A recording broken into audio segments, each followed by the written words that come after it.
Mercredi 24 février, bienvenue au meilleur de la musique, chronique immobilière avec nul autre que notre chroniqueur vedette, Jean-François Rivard de chez Remax Elite. Salut JF! Salut Maxime!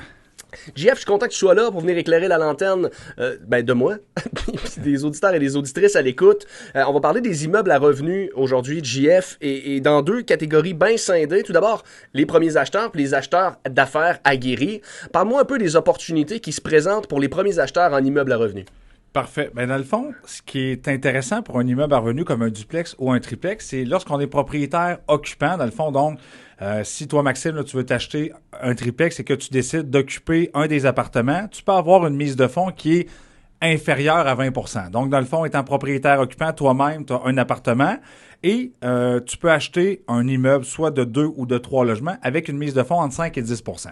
Fait que pour un premier investisseur, c'est très intéressant et ça permet aussi que le locataire du haut ou du bas, là, selon le choix, puisse venir payer quand même une grosse partie de ton hypothèque. Ce locataire-là qui, exemple, on parle d'un duplex à 150 000 qui te paye, je sais pas, 600 $ par mois, va venir quasiment payer la totalité là, de ton hypothèque. Donc, ça vient t'aider, toi, comme premier acheteur, à avoir un locataire qui vient t'aider là, dans les paiements. Donc, des fois, ça fait quand même un petit coussin là, financier là, supplémentaire. Puis ça te permet souvent de soit d'acquérir une maison plus rapidement. Tu sais, souvent, là, ça peut être un tremplin. Soit c'est un investisseur qui veut commencer par un plus petit immeuble ou juste qui se dit, moi, au lieu d'acheter une maison, je vais commencer par un duplex, triplex. Je vais mettre plus de sous de côté. Puis dans 4-5 ans, je vais aller m'acheter une première maison. Mettons, je te demande parce que je demande pour un ami. Tu sais, mettons, le gars est pas manuel pour 2 cents. Tu sais, mettons, n'importe qui, là, on pense à n'importe qui. Puis, pas manuel, puis lui, il dit, ouais, écoute, JF, je trouve ça le fun, ça pourrait être une belle opportunité d'affaires, mais j'ai l'impression que je vais tellement rusher pour les réparations, les radous, puis si je suis pas en mesure de faire ça moi-même, il va falloir que j'engage. Où est-ce qu'il est le bénéfice, même si quelqu'un est pas manuel, à avoir un bloc? C'est sûr qu'il y a différents types d'immeubles. On a des duplex qui ont un certain âge et d'autres qui peuvent être plus récents. Tu sais, là, c'est de voir avec le profil là, de l'acheteur. Fait que si toi, Maxime, tu me dis, moi, je suis pas du tout manuel, j'ai pas envie là, de bricoler, on va aller vers un immeuble qui est plus récent. Mais si tu me dis, hey, moi, là, je suis dans la construction, j'ai beaucoup de talent, puis j'aime ça, upgrader à l'appartement, ça peut être un immeuble, des fois, qui a besoin d'un peu plus d'amour, puis qui va être entretenu, genre, au fil du temps. Je dirais que, tu sais, quand tu es propriétaire occupant, tu vas faire ta propre pelouse, déneiger toi-même l'entrée. Fait que, tu sais, c'est comme des trucs que tu aurais déjà fait. Fait que, tu sais, là, d'un autre côté, je pense pas que c'est une charge de travail supplémentaire puis tu habites sur place. Donc, c'est beaucoup plus facile de gérer là, ton immeuble parce que toi-même, tu habites dedans. Donc, pour aller chercher le loyer, s'il y a un petit cossin qui brise ou de quoi, c'est plus facile parce que tu restes juste en bas. Fait que, tu sais, ça peut être un avantage. Puis non, c'est pas toujours de réparer à toutes les fins de semaine. Ça se peut que ça brise, mais pas nécessairement. Parle-moi maintenant des opportunités pour les gens d'affaires aguerris, ceux qui sont dans le marché immobilier depuis quand même quelques années. Qu'est-ce qui se présente pour eux autres actuellement sur le marché?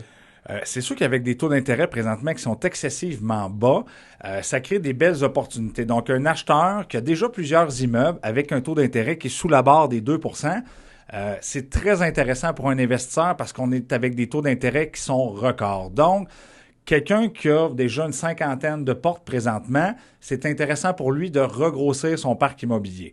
On a à l'inverse aussi des gens qui ont déjà un parc depuis plusieurs années, sont sur le bord de la retraite et disent « Est-ce que c'est un bon moment pour vendre? » Je leur dis oui parce que les taux d'intérêt sont excessivement bas. Fait que, tant pour l'acheteur, c'est intéressant d'avoir un taux d'intérêt bas, autant pour le vendeur, c'est le même principe parce que... C'est son acheteur qui va avoir un taux d'intérêt bas. Exactement. Ouais. Fait que plus que d'acheteurs, plus qu'il va vendre cher. Fait que tu sais, c'est win-win là présentement. On est dans un marché qui est vraiment excellent pour les immeubles à revenus en lien avec le taux d'intérêt. Si on augmente à 4 % dans quelques années, je crois que ça va faire ralentir un peu l'essor et l'engouement des immeubles à revenus. Parce que depuis les 2-3 dernières années, je te dirais que les immeubles à revenus n'ont jamais été aussi populaires.